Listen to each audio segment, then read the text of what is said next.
All right, buckle up. It's story time. So back in the early 2000s, you know, we discovered, me and my brother, and I think a lot of people, discovered emulators. And, you know, we were able to go back and, you know, check out all the different games that, you know, maybe we hadn't been able to experience on the original consoles. Because, you know, back in the day, games were kind of expensive. So, you know, when we discovered emulators, it was like, oh, well, let's go try all these other games we may have missed out on.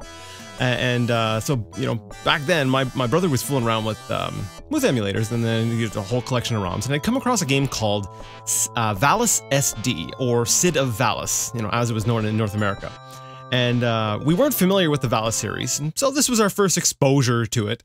And the opening cutscene plays out, and it instantly became this long-running sort of inside joke.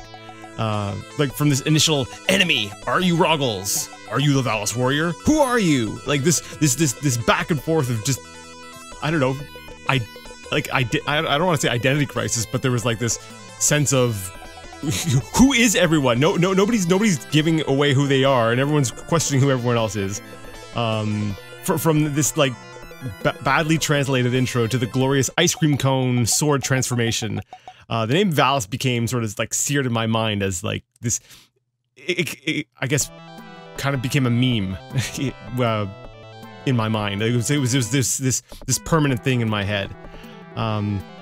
So anyways, fast forward to 2021, and I stumble upon Super Valis 4 on the Nintendo Switch Online, and I decided to give it a play and a laugh because, you know, I remembered, you know, enemy, are you Rogles? And I was like, okay, let's. I wanted a little bit of that nostalgic laugh, and instead, I was presented with actually a decent action platformer. Like, it's not the greatest game, but you know, it's playable. It's got a cool aesthetic, and I'm always a fan of, you know, games with female protagonists.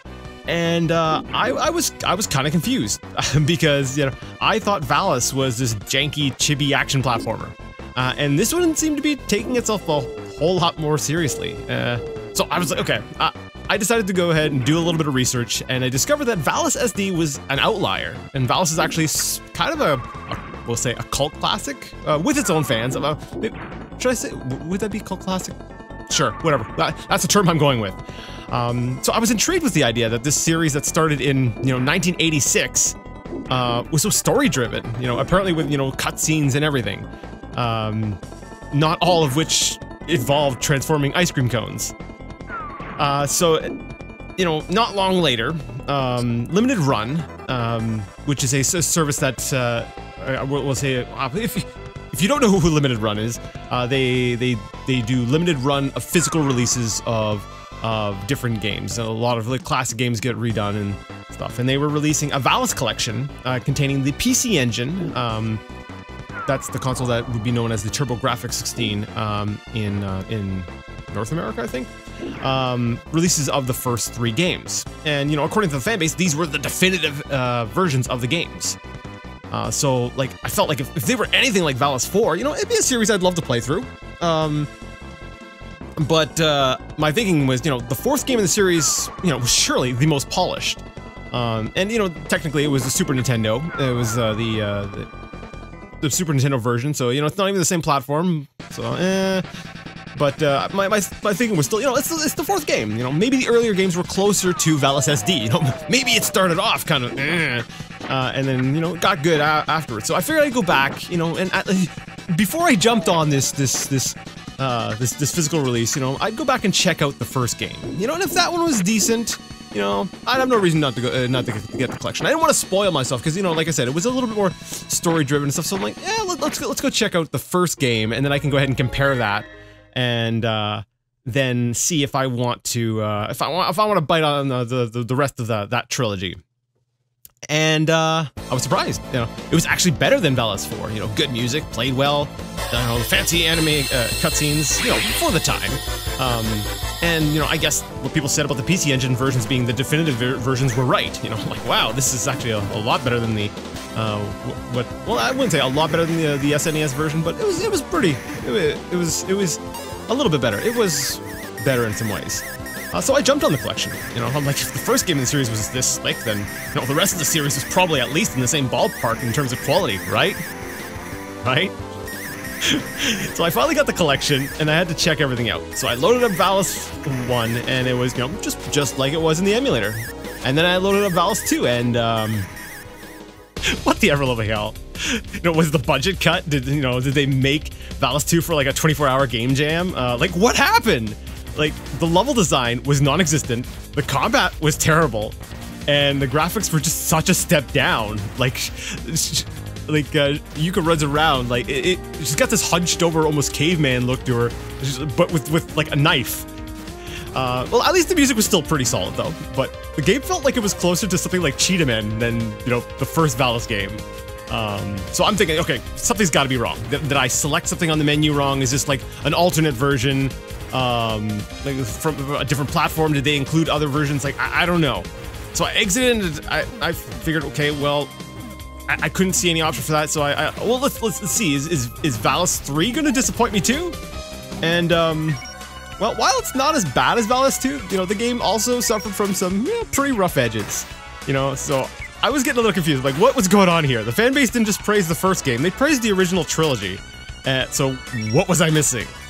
Now, like, at least number 3 did some interesting things, you know, like letting you switch between 2 different characters on the fly, and included the slide, which, you know, I saw in the first game. I was like, okay, so the slide is here, because the second game didn't have that. The second game didn't have much in terms of mechanics, but like, as is printed on the side of this water tank in Japanese, you have to press down and the run button to slide under. Now, that's not like the run, man. No, on the PC Engine and the TurboGrafx, the run button is what they call basically the start button. So if you're not familiar with that, you know, that's like making Mega Man's slide bound to down and start. So you know, I'm pretty confused at this point, and then I go back to the menu, and I'm just kind of sitting there, you know, sitting with myself for a second. I'm like, wow, this is not at all the way I expected this to go.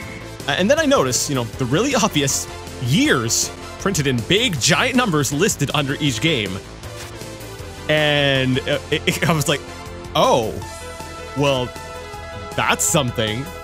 The first Valis game was actually the last game released on the PC Engine. The PC Engine release order actually goes Valis 2, 3, 4, and then 1. So my stupid assumption that the first game would be the first one released on the platform led to me getting a very uneven collection of games, you know. So what happened was the original Valis was released with a PC-88, and then the series continued its releases on the PC Engine, ending with a remake / remaster / whatever you want to call it of the first game. So I guess the lesson here, kids, is always do your homework thoroughly. It's also got me thinking, you know, a little bit about game series that span multiple platforms and how remakes and remasters play into that. But that's a topic for another time. So with that disappointment in mind, when Limited Run announced they'd be releasing a second collection, including Valis SD, or Sid of Valis, I had to get it too, right? I guess I just love misery. Okay. To be fair, Valis 2 and 3 aren't as bad as their initial comparison to Valis 1 led me to believe. Like, honestly, I think part of the reason I was so disappointed was because of the immediate contrast between the most polished game in the series and the least polished game in the series. Like, they're still rough, and I'm not going to make some case that, you know, they need to be played. You need to go out there and play this. But most of my frustration honestly comes from the whiplash I got, you know, as a result of my failure to research things thoroughly. So yeah, I figured this was just kind of like a fun little, we'll say fun little story about my experience, and it gave me an opportunity to sort of showcase a game series that honestly is not that well known. Like, the people who know about it, but it's not a popular series, and you know, I think its place is kind of deserved. It's not fantastic. It's not Game of the Year material. It's not absolutely terrible. It's average. It is in the middle. It is an enjoyable experience, and I love the music in the series. So, a little bit. Part of me is disappointed I didn't go for like the full deluxe edition with like the soundtrack. Like, it's like mixed feelings. I'm like, I'm happy I didn't, but at the same time I'm kind of sad I didn't. But I didn't have the money for it anyway, so I'm like, those get pricey. But Anyways, there's been a quick little, Valis has been on my mind, and so I figured I would dump that out on you. Yes, I'm dumping my crap out on you. So if you liked this little look at Valis, if you liked having a laugh at my expense, whatever, give the video a thumbs up. Yeah, if you just think I'm an idiot, cool. Give it a thumbs up. Or thumbs down, whichever, I don't care. Unsubscribe. If you have any suggestions for future videos, if you've got a topic that you're like, hey, I want to hear you just dump your thoughts about this. You know what? I'm not saying I absolutely will do it, but I'll take suggestions. You can leave those in the comment section. Along with, if you have any other thoughts about what I talked about in the video, just go ahead and drop that in there if you want. If you like what I'm doing and you'd like to support me, you can check out my my Patreon, and you'll get access to some patron exclusive videos as well. I'm doing a couple playthroughs, and if not, that's fine. I have a policy in place where eventually it takes a while, but eventually everything gets released publicly. So if you're really patient, which given how long it takes me to get through some series, I think a lot of my audience is. Yeah, you don't necessarily need to. I know I'm doing a great job at selling my Patreon right now. Like, if you want to, go ahead and there's some extra perks, but you don't really need to. Like I said, if you like what I do, it's just an extra little bonus, I guess. So yeah, this has been Memory Dump, and until next time, I'd like to ask you all to game on.